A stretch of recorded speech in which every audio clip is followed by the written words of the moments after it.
12वीं अध्याय में कथा बा आर कहानी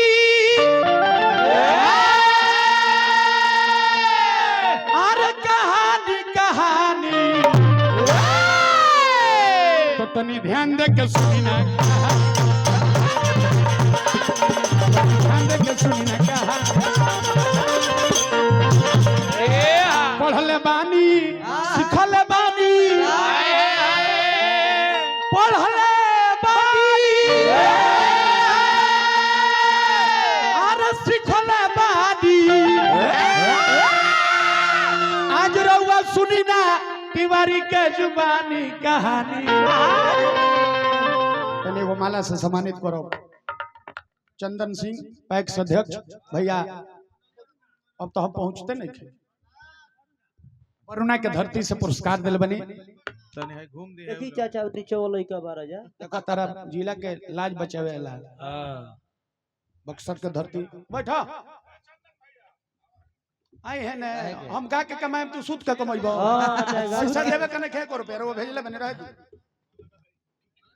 देवे कने खे हां हमार का सही होवे ना बैठबो पैसा खातिर नहीं हो अरे भाई पैसा खातिर तो तू नहीं हुरियो जेबे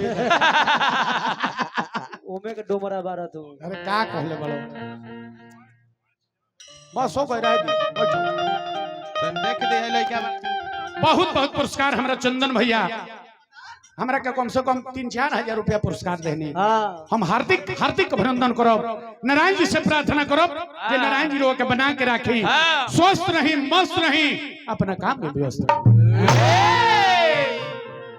अरे भागवत पुराण के अरे सचबा कहानी सुनिए सोचा ज्ञानी ब्रह्मा जी सृष्टि की रचना कोई बार कोई ले बनी लेकिन एक बार के भाग देखी अरे भागवत पुराण के अरे सचबा कहानी सुनिए सोचा ज्ञानी अरे रउआ से सच कहानी सुनिए सोचा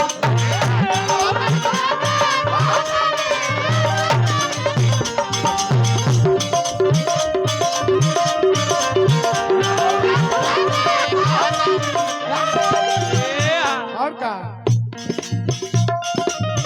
कोई बार कोई नहीं ब्रह्मा जी सृष्टि के रचना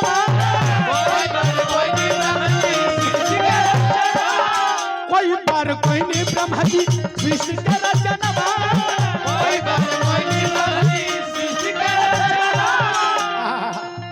सुनिए भैया यो आगे के बयानवा सुनिए भैया यो आगे के बयानवा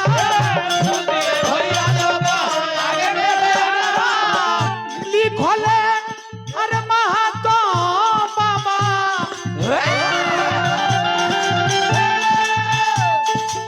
लिखले महातो बाबा तुमने क्या बतानी सुनिए सोचा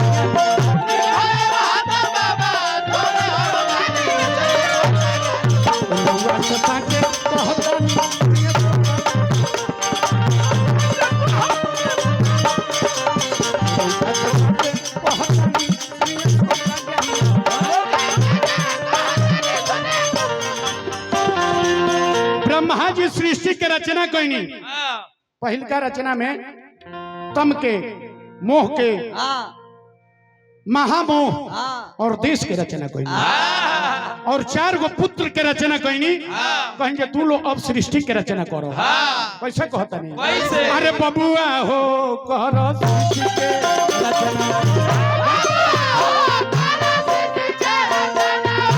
अरे बबुआ लोग करो सृष्टि के रचना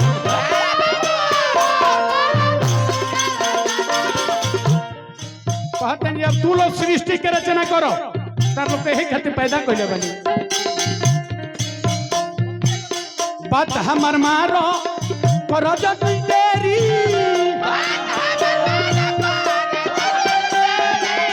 बात हमर मानो करो जल्दी देरी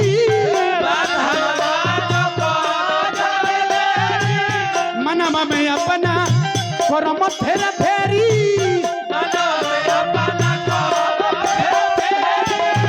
मनवा में अपना करो न हेरा फेरी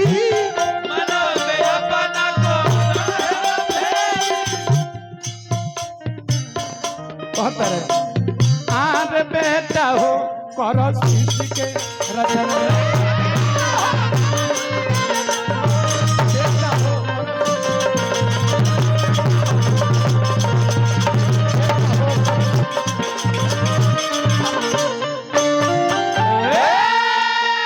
चार गो बेटा के पैदा कईनी। पहिल का बेटा के नाम सनक, सनंदन, सनातन, सनत कुमार। चार गो बेटा के पैदा कईनी आ कहनी जब तू लो सृष्टि के रचना करो। अब बेटा लो से कहल जे रउआ कई बार सृष्टि के रचना कइले बनी, हमनी के भगवान के भक्ति भजन में रहे दी, रउआ सृष्टि के रचना करी। बेटा लो बात काट देलस तब क्रोध भइल। क्रोध भइल तो इनकरा भौं से लाल रंग के एगो पुत्र पैदा भइल।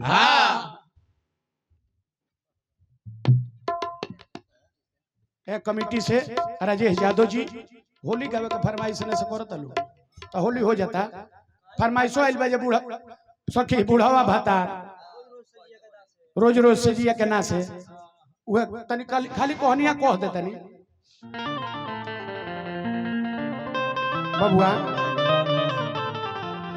प्रेम ब्रह्मा जी खिसिया के क्रोध में आके आ सृष्टि के रचना करे लगल। हृदय से नारद के उत्पत्ति कैले, दहिना भाग से वशिष्ठ के उत्पत्ति कैले, इंगो इंगो क के कितना लोग के उत्पत्ति कैले। एकरा बाद ब्रह्मा जी के मुख से वाणी से यही सरस्वती जी के उत्पत्ति भई। तो सरस्वती जी के उत्पत्ति भई तो उत्पत्ति कैले आ तब कहतर जे हे बुचिया अब ते ही हमरा से बियाह कर। अरे बुचिया रे बबुआ, अरे शादी शादी शादी तनी कर बुची हमारा से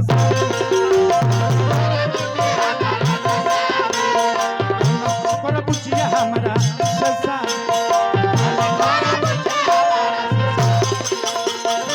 मनवा में हम ठान ले बानी, मनवा में हम ठान ले बानी। बहुत बहुत पुरस्कार।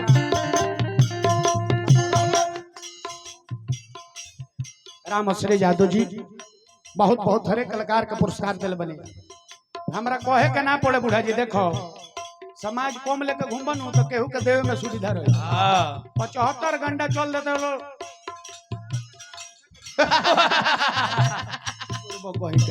ऐसा समाज लेके चलो जे केहू के देवे में असुविधा ना हो। 75 घंटा चल दिले बड़े केहू के फुटले फुटले केहू के पेनिए ना एगो माला से सम्मानित करो। भगवान रुआ के बना के रखी, माता रानी की कृपा बनो रहे। मनवा में हम ठान ले बानी,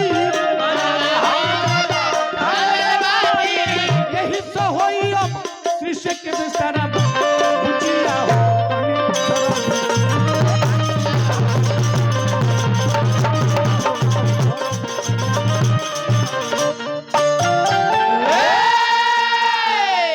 ब्रह्मा जी के मुख से वाणी से सरस्वती के उत्पत्ति भई आ उहे कहतर जे हमरा से बियाह करो तब ई सृष्टि चली। जननी यही जी हमरा कहानी के खड़ी पे लागता। आ तनी बसंत के बहार बा, फगुआ उगुआ तनी गावल जा। बोली शारदा जी मैया की।